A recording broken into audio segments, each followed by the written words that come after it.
তৃতীয় শ্রেণীর সুপ্রিয় শিক্ষার্থী, আসসালামু আলাইকুম ওয়া রাহমাতুল্লাহ। তোমাদের নতুন গণিত বইয়ের অধ্যায় 10 এর 109 পৃষ্ঠার দ্বিতীয় পর্বের আলোচনায় সাদর আমন্ত্রণ। আমরা এখানে প্রথম পর্বে দেখেছি যে প্রশ্নগুলো সবই 5 নম্বর দিয়ে দেওয়া আছে। আমরা এই প্রশ্নগুলোর নাম্বার চেঞ্জ করে নেই। আমরা এখানে লক্ষ্য করো, এটা 5 নাম্বার হলেও এটা হবে, এই অংশটা হবে 6 নাম্বার।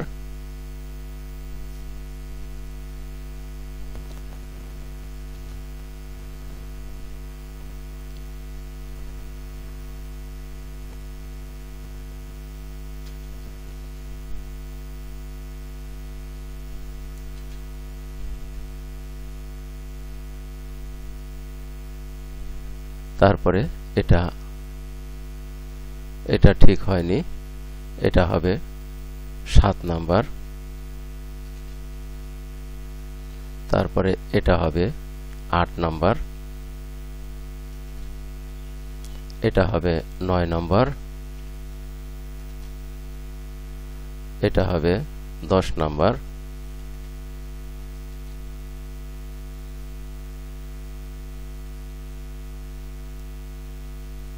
এটা হবে 11 নাম্বার,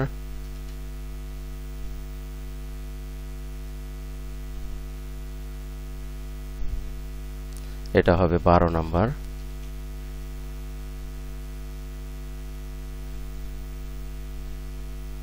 এবং এটা হবে 13 নম্বর প্রশ্ন।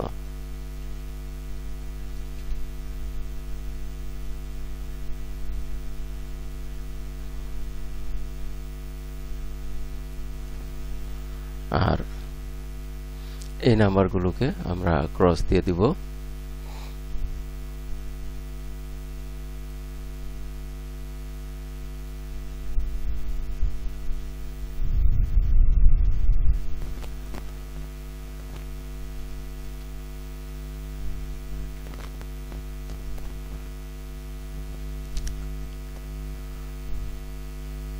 এটা কাটা দিয়ে দিব।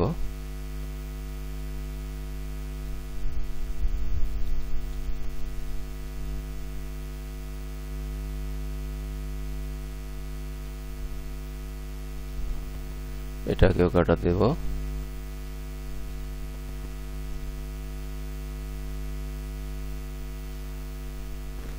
অর্থাৎ এই কয়েকটা প্রশ্নের নাম্বার দেওয়াতে ভুল করা হয়েছিল, আমরা এটি শুদ্ধ করে নিলাম। আমরা প্রথম পর্বে 8 পর্যন্ত প্রশ্নের সমাধান করেছি। এবার আমরা তার পরবর্তী প্রশ্নগুলোর সমাধান করার চেষ্টা করব। তাহলে আসো আমরা শুরু করি একে একে। প্রথমে আসি 9 নাম্বার।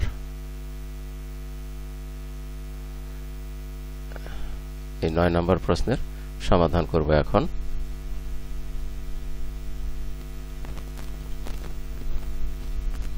নয় নম্বর প্রশ্নে লক্ষ্য করো, লিলি 300 টাকা নিয়ে দোকানে গেল।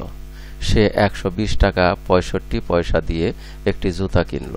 তার কাছে কত টাকা রইল? তাহলে আমরা উপরে প্রথমে লিখব 300 টাকা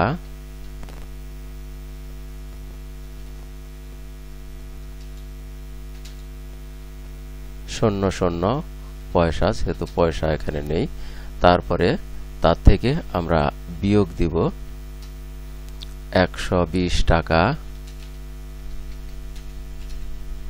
65 পয়সা।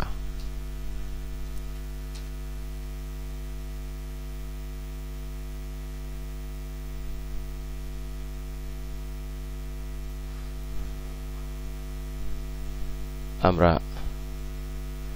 দাগ দিয়ে বিয়োগ করি। এখন এখানে লক্ষ্য করো, যেহেতু 0 পয়সা থেকে 65 পয়সা বিয়োগ যায় না, সুতরাং আমরা এখানে 300 টাকা থেকে 1 টাকা এই পয়সার মধ্যে নিয়ে আসব। 1 টাকা এই পয়সার মধ্যে নিয়ে আসলে এখানে 300 টাকার মধ্যে থাকে 299 টাকা, এবং তার থেকে বিয়োগ দিব 120 টাকা দিয়ে 120। আর এখানে আমরা নিয়ে এসেছি 1 টাকা মানে 100 পয়সা, তাহলে এই 100 পয়সার থেকে আমরা বিয়োগ দেব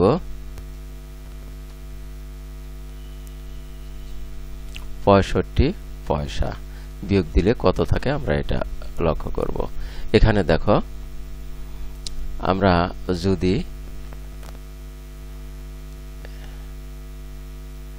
এই 100 টাকা থেকে 65 টাকা বিয়োগ করতে যাই, সেক্ষেত্রে এই একক স্থানে 0 যার থেকে 5 বিয়োগ যায় না, এবং দশক স্থানে আছে 0 যা থেকে 6 বিয়োগ করা যায় না। ফলে আমরা এই শতক স্থান থেকে একটি শতককে দশক স্থানে নিয়ে নেব। দশক স্থানে নিলে এখানে হয়ে যায় 10 দশক।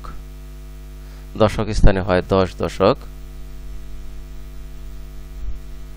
অপরদিকে এই 10 দশক থেকে আমরা একটি দশক যদি একক স্থানে নিয়ে যাই, তাহলে একক স্থানে হয় 10 একক। একক স্থানে হলো 10 একক। অপরদিকে এই দশক স্থানে থাকলো 9 দশক। তাহলে এখানে বিয়োগ করলে দেখা যাচ্ছে যে 10 দশক থেকে 10 একক থাকে একক স্থানে। 10 একক থেকে 5 একক বিয়োগ দিলে থাকে 5 একক। আবার এই 9 দশক থেকে 6 দশক বিয়োগ দিলে থাকে 3 দশক। তাহলে আমরা বিয়োগফল পাই 35। তাহলে এখানে আমরা বিয়োগফল পেলাম 35 পয়সা।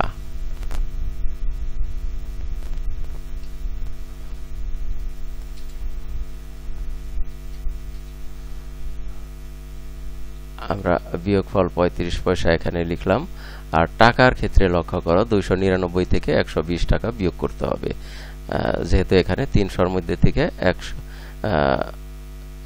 1 টাকা আমরা বিয়োগ করেছি, পয়সা বানিয়ে বিয়োগ করে ফেলেছি, তাহলে এখানে রয়েছে 299 টাকা। তাহলে এখানে বিয়োগ করি। 9 থেকে 0 বিয়োগ দিলে বিয়োগফল 9। তারপরে 9 থেকে এই দশক স্থানের 9 থেকে দশক স্থানের 2 বিয়োগ করলে বিয়োগফল হলো 7। আর এই শতক স্থানের 2 থেকে 1 শতক স্থানের 1 বিয়োগ করলে বিয়োগফল হয় 1। তাহলে এখানে পেলাম 179। তাহলে আমরা এখানে লিখব 179 টাকা।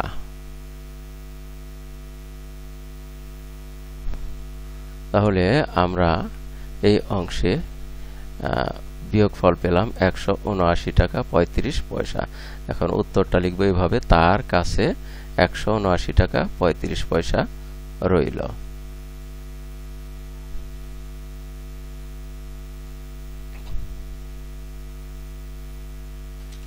তার কাছে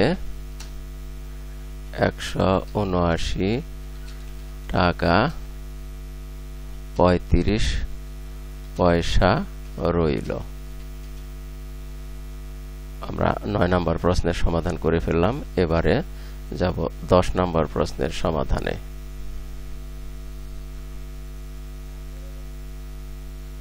তাহলে শুরু করি 10 নম্বর প্রশ্নের সমাধান।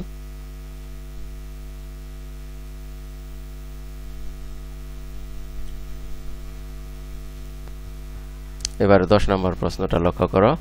ডেভিডের 542 টাকা 78 পয়সা আছে।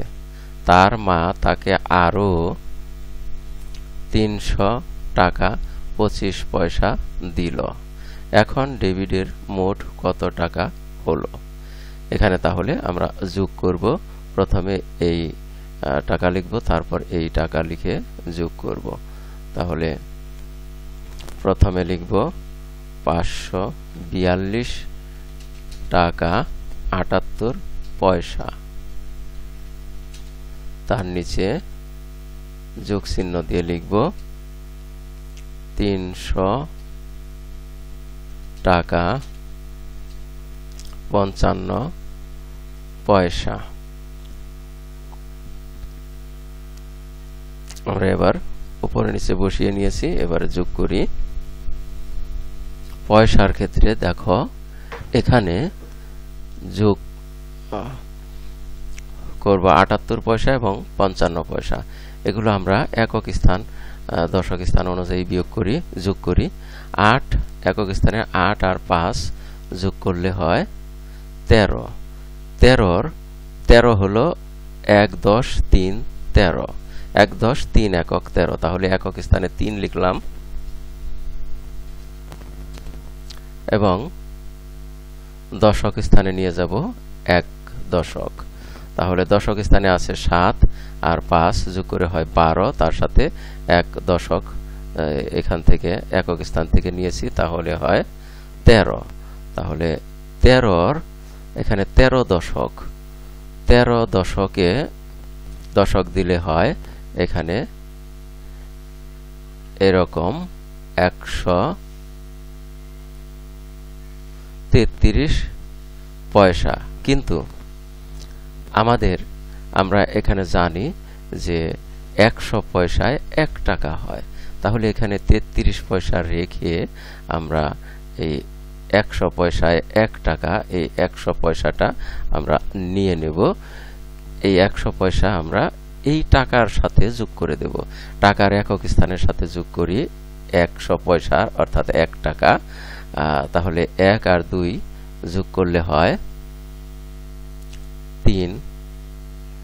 আমরা একক স্থানে লিখব 3, তারপর টাকা। এবারে দশক স্থানে 4 আর 0 যোগ করলে হয় 4। তারপর শতক স্থানে 3 আর 5 যোগ করলে হয় 8। তাহলে আমরা দেখলাম এখানে যোগ করে পাওয়া গেল 843 টাকা 33 পয়সা। তাহলে উত্তর লিখব আমরা এভাবে যে এখন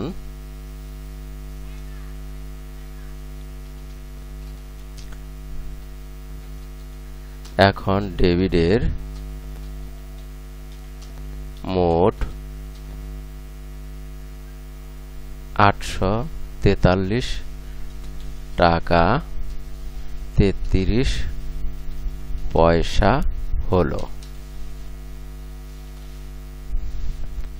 আমরা 10 নম্বর প্রশ্নের সমাধান করে ফেললাম।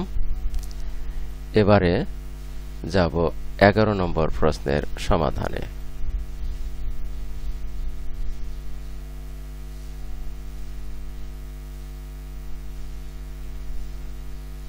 আমরা 11 নম্বর প্রশ্নটা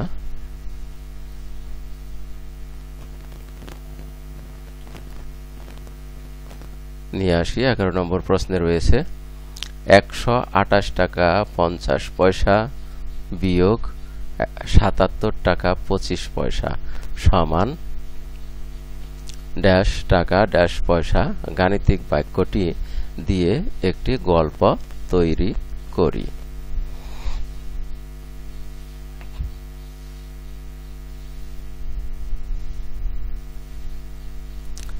এটা খুব সহজ একটি গল্প। ধরে নাও এখানে তুলি এই গল্পের একটি চরিত্র। আমরা সেখানে এই গল্পটি লিখব এইভাবে যে তুলি 128 টাকা 50 পয়সা নিয়ে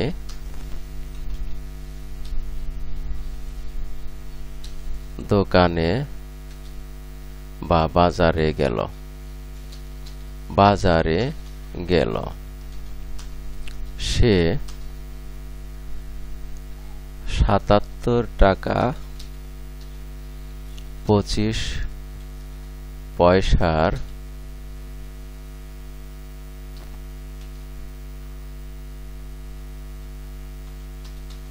জিনিস কিনল।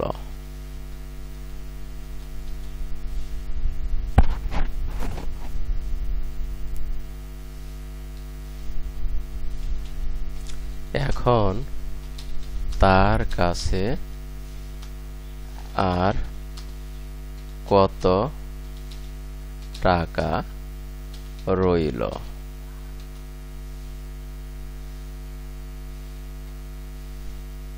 গল্পটি হয়ে গেল। তোমরা নিজেদের মতো করে এরকম গল্প তৈরি করে নিতে পারবে। আর এর মধ্য দিয়ে আমরা এ পাঠের শেষ প্রান্তে এসে পড়েছি। এতক্ষণ ধৈর্য সহকারে সম্পূর্ণ ভিডিও দেখার জন্য তোমাদের সবাইকে জানাই অনেক অনেক ধন্যবাদ। সেই সাথে পরবর্তী ভিডিও দেখার আমন্ত্রণ রইল। Thank you very much for watching and keep watching for the next video. আসসালামু আলাইকুম ওয়া রাহমাতুল্লাহ।